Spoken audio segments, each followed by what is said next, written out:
মহর্ষি বৈশ্যপয়ান প্রমুখ মহারাজ জন্মেজয়ের শ্রী মহাভারত সর্বরাম্ভ বৈষ্ণব পায়ন কিনা কেতাক জন্মে জলিলেকে মহাভারত তাকে শ্রবণ করা তবে শ্রীর জনমঞ্জয়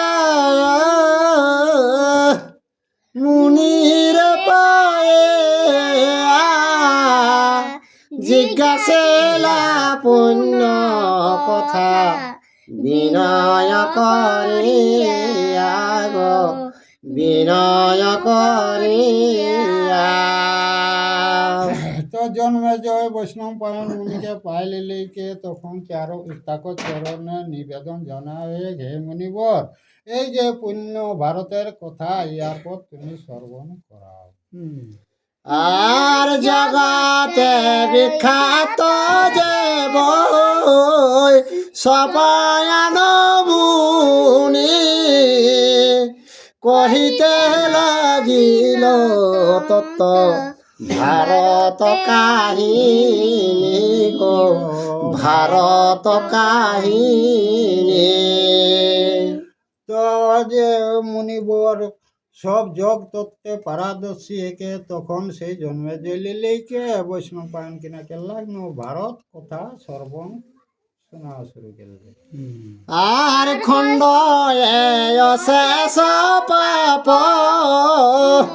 যাহার শ্রবণে সকল যজ্ঞের ফল পাই ততক্ষণে গো পাই ততক্ষণে। তো ভারত এক পুণ্য কথা যখন বৈষ্ণব পায়ন শোনা লাগলে তখন জন্মে জয় শুনি শুনি কিনাকে হবে যতেকে পাপ থাকুক সেটাকে দূরীভূত অসময় যজ্ঞ কর যে ফল সেই ফল ভারত সর্বনে হবে। আর রাজা হয় শুনিলে শ্রবত্র হয় জয় ব্রাহ্মণে শুনিলে যারো নরকের ভয় গো নরকের ভয়।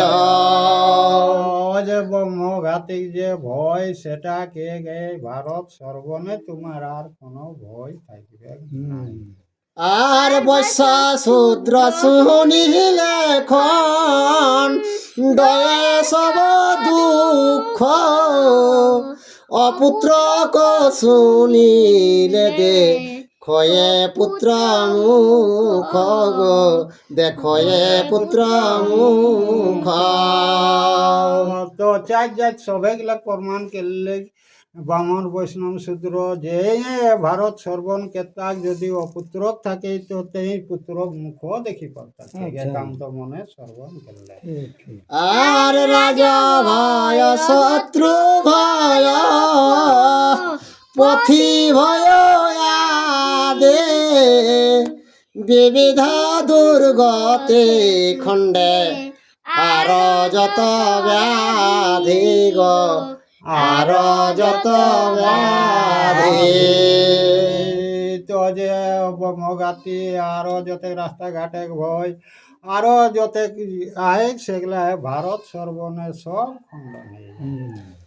আর মুখ শাস্ত্র বলে যে ব্যাসের রচিত সম্পূর্ণ সকল রসে করিল বর্ণিত গো করিল বর্ণিত। তো এই যে অক্ষর গিলা ব্যাসদেব দিলাহান কে খুব রসালো বর্ণন কে লিখে আর ওই কলমটি চালাও লাগে। আর ইহার শ্রবণ যত সুখ লাভ নর তার সম ফল নাহি স্বর্গের উপর গো স্বর্গের উপর। ভারত সর্বন কে পৃথিবী নর মানুষে যে উপভোগটা কেরত সেটা কিন্তু দেবতারা সেই স্বর্গে পুণ্য ফলটা পাওয়া। আর ইহলকে আয়ুজস অন্তে স্বর্গে যায় ধর্ম অর্থ কাম মোক্ষ চতুর্বর্গ পায় গো চতুর্বর্গ পায়। এটা শ্রবণ করলে কাম মোক্ষ বা চতুর্বর্গ যে ফল সেইটা কিন্তু পাওয়া যায় ভারত শ্রবণে। আর সূচি হইয়া মন দিয়া শুনে যেই জন নাহিক সংশয় ইথে ব্যাসের বচন গো ব্যাসের বচন। তো সূচি এই লেকে আর একান্ত মনে যদি ভারত শ্রবণ করিস তাহলে ব্যাসের যে কলম সেটা কোনোদিন মিথ্যা হয়ে পারে। আর এক লক্ষ শ্লোকে ভারত নির্মাণ আর নানা ধর্ম চিত্র সুবি চিত্র উপাখ্যান গো চিত্র উপাখ্যান। জয় শ্রীকৃষ্ণ। তো 1,00,000 শ্লোকে নানা রকম চিত্র উপাখ্যান বেলা এক ভারতে। বিষ্ণুর পরশুরাম অবতার গ্রহণ। আচ্ছা আচ্ছা, একর পর পরশুরাম বিষ্ণু রূপে আবির্ভাব। আর হরে হরে শব্দ করে শুনো এক চিতে প্রথমে হেতে সবাকার রক্ষা হেতু মতে গো রক্ষা যেই মতে। তো পরশুরাম আবেশ তো কেন সবাই হরি হরি মুখে উচ্চারণ কেরা কায়ন সকলে কর জীবে কর পরিত্রাণের জন্য সেই পরশুরাম আবেশ। আর পৃথিবীর মধ্যে ক্ষত্র হইল পার মহামত হইয়া সবে করে কদাচার গো করে কদাচার। তো এ পৃথিবী ক্ষত্রিয়রা পুরো হয়ে গেল, তো তারা কিনা কে রত্ন কদাচার মানে অনৈতি কাজ করে শুরু করল। আর লোক হিংসা সহিতে না পারি জনার্দন ভৃগু বংশে হইলেন প্রকাশত খন গো প্রকাশত খন। তো শাস্তি যতেক দেন তখন বিষ্ণু ভগবান তো রেহেনি পারলাক, তখন কিনা কেল্লাক ও বীরগু বংশে পরশুরাম জন্ম লাগ বিষ্ণু বংশে। আর করেতে কুঠার জম দগ্নির কুমার নিক্ষত্রা করিল ক্ষিতি 307 গো 307। তো পরশুরাম হাতে কুঠার লেকে কিনা গেল্লাকে পৃথিবী ক্ষত্রিয়কে 300 বার ক্ষত্রিয় বানাই দিলে পৃথিবীকে। আর ক্ষত্র বলে ক্ষিতি মধ্যে না রাখিলা রাম আর মরিল দুগ্ধের শিশু ক্ষত্র যার নাম গো ক্ষত্র যার নাম। তো ক্ষত্রিয়কে 300 বার যখন ক্ষত্রিয়কে দিলেন, তো কাকর গর্ভে যদি শুনলা পরশুরাম যে ক্ষত্রিয় হাত তাকে শিশুকে যাকে পেটে চোটাই হলো তাকে নিক্ষত্রিয়। আর ব্রাহ্মণের রাজ্য দিয়া গেল তো পবন বিপ্রগৃহে প্রবেশিল ক্ষত্রিয় স্ত্রীগণ গো ক্ষত্রিয় স্ত্রীগণ। তো পরশুরাম কিনা কেল্লা যাদিকে ক্ষত্রিয় 300 বার কেলে কে আর ওই তপস্যায় চলি দিলে। আর ব্রাহ্মণরাকে রাজত্ব ভাটটা দিয়ে রাখলেন। তো ব্রাহ্মণ এক গৃহে ক্ষত্রিয় বেটি ছোয়া কোন রকম আশ্রিত রইলি। আচ্ছা আর রাজ কর্ম বিপ্রগণে সম্ভব না হয়, সে কারণে সমুৎপন্ন ক্ষেত্র যত নয় গো, ক্ষেত্র যত নয়। তো দেখো যে ইধার দিকে ব্রাহ্মণরা তো রাজত্ব কোনোদিন চালাও পারতা নি, কাহেন ওরা ক্ষত্রিয় মানে চাষি জীব তো নয়, আচ্ছা ব্রাহ্মণ ওরা বেদ পাঠ, সেই জন্য ক্ষত্রিয় এক বেটি ছোয়া ব্রাহ্মণরা কোয়া আশ্রিত করলে। হুম, আর ক্ষত্র মাতা বিপির পিতা হইল কুমার, পুনখিতি মধ্যে হইল ক্ষত্রিয় সংস্কার গো, ক্ষত্রিয় সঞ্চার। তো ক্ষত্রিয় হলে বেটি ছোয়াটি আর ওকর স্বামী হলে ব্রাহ্মণ। আচ্ছা তো এরকম কে লিখে ক্ষত্রিয় কুলটাকে ভগবান সৃষ্টিটা রাখবে গেলে। আচ্ছা আর নিষ্পাপ হইল সবে পরম ধার্মিক, ধর্মেতে বাড়িল বংশ হইল অধিক গো, হইল অধিক। তো সেই শিশুটা ধর্মমতি এলে তো কর ধর্মমতিটাই কিনা হলে ধীরে ধীরে সেই বংশটা বিস্তার হয়ে গেলে ক্ষত্রিয়। আর ধর্মেতে করিল সবে প্রজার পালন, রাজ্যে না রহিল আল অকাল মরণ গো, অকাল মরণ।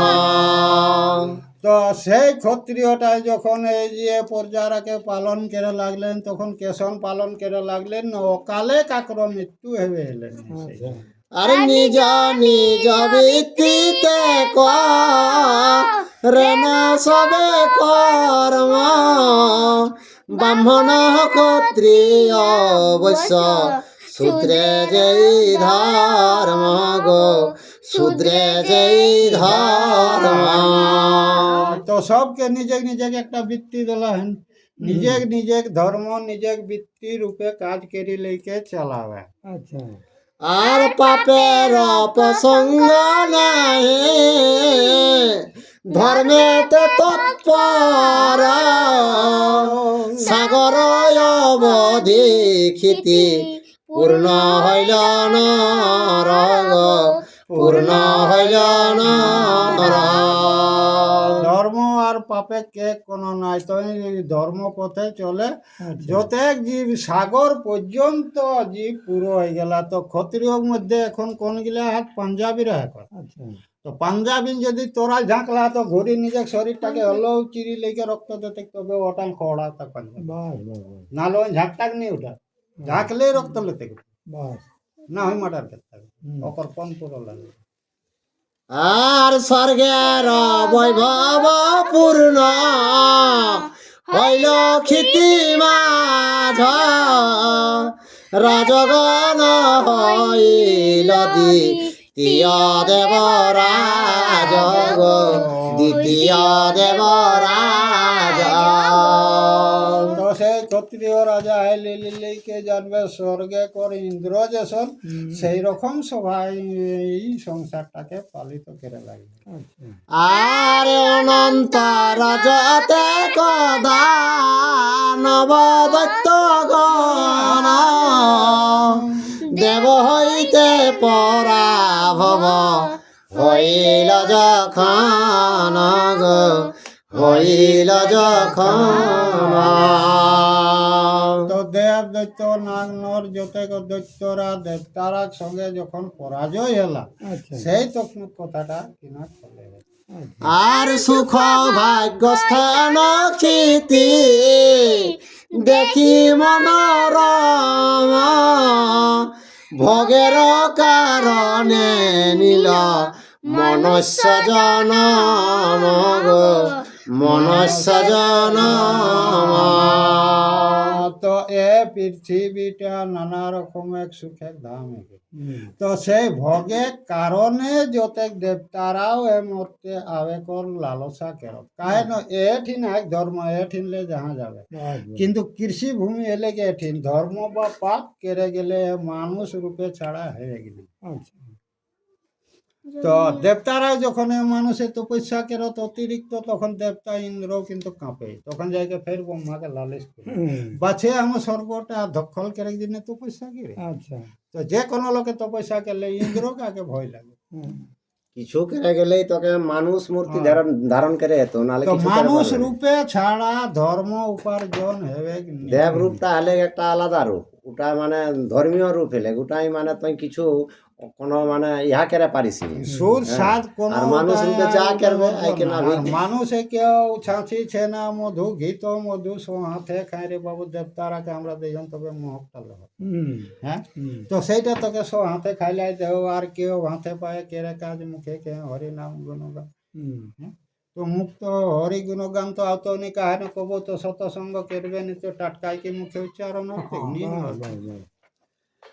আর জন্মিয়া পৃথিবী মধ্যে হইল প্রবল তপ জপ যজ্ঞ দান হিংসিল সকল গো হিংসিল সকল।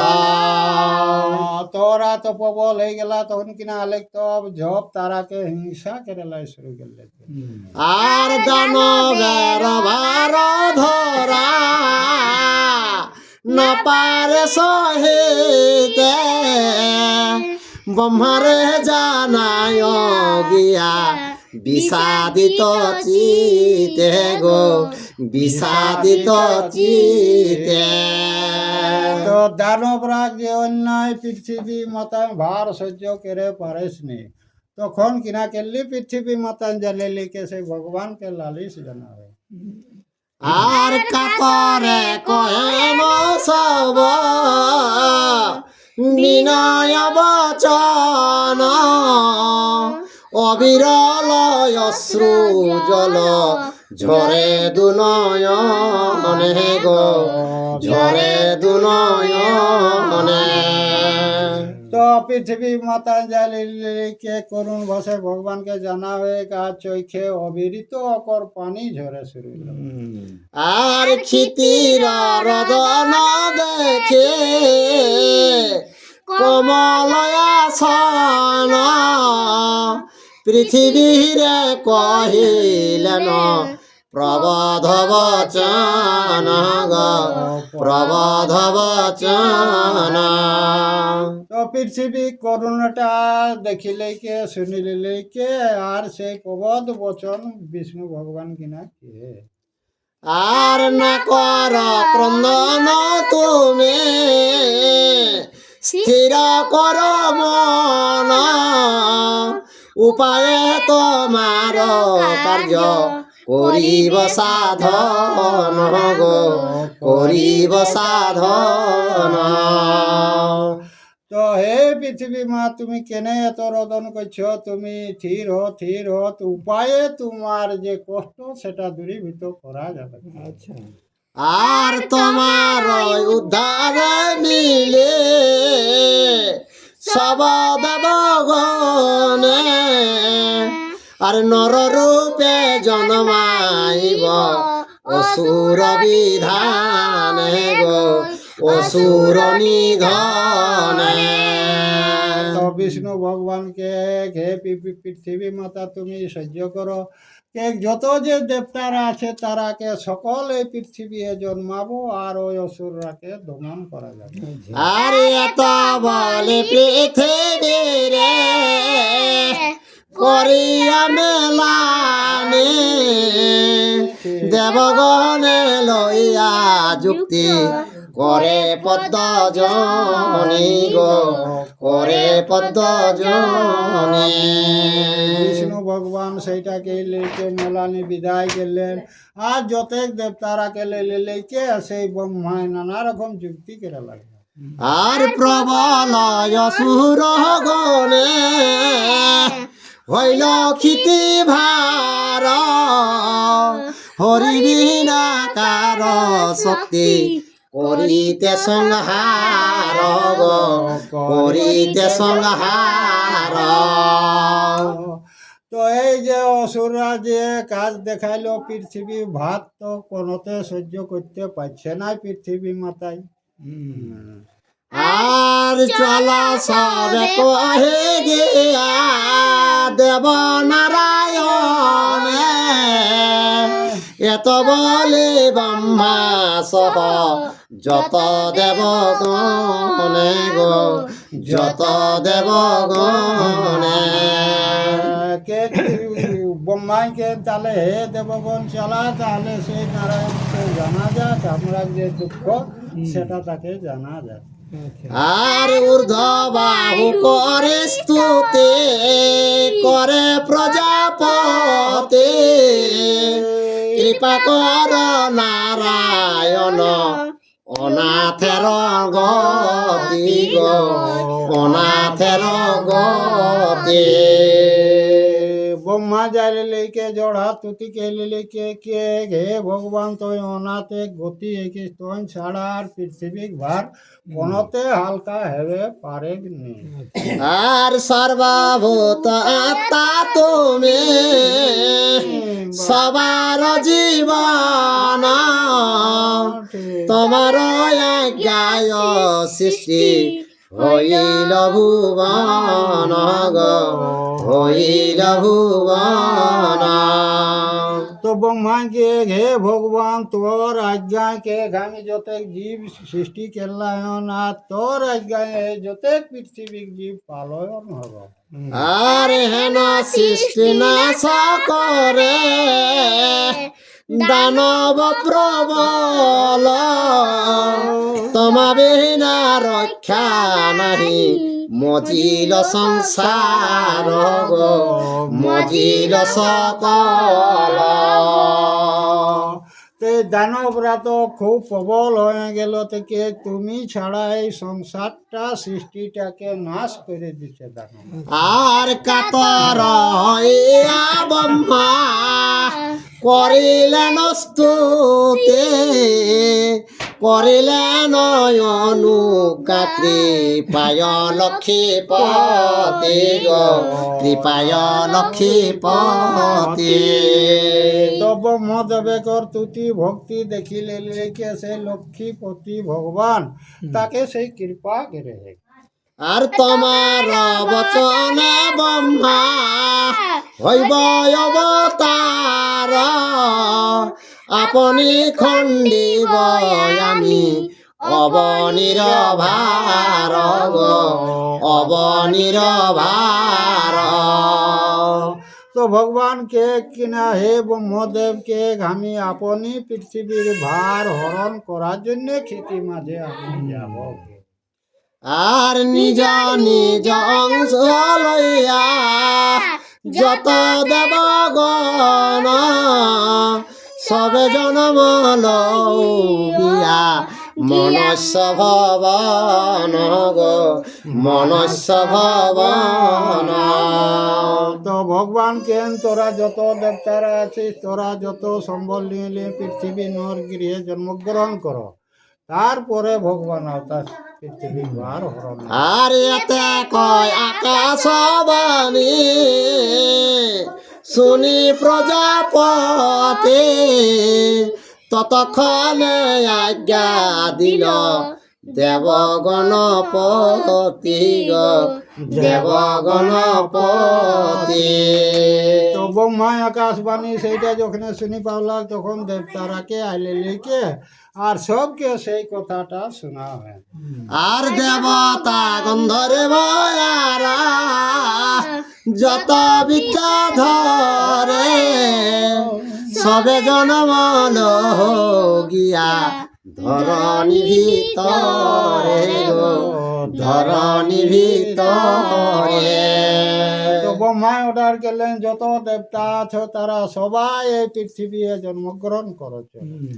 আর ব্রহ্মার আদেশ পেয়ে যত দেবগণ অবনীর মাঝে গিয়া জন্মিলা তখন গো, জন্মিলা তখন। তো ব্রহ্মা গোডার পাইকে যতেক দেবতারা এই পৃথিবী অবনীর মধ্যে আলিকে মানুষ রূপে তারা জন্মগ্রহণ করে। আর কোন জন দত্ত এথে কেবা দেয় নর সবিশেষে আমার সব কহ মুনিবার গো, কহ মুনিবার। তো এইখানে জন্মেজয় ও বৈষ্ণব পায়নকে জিজ্ঞাসা করলে যে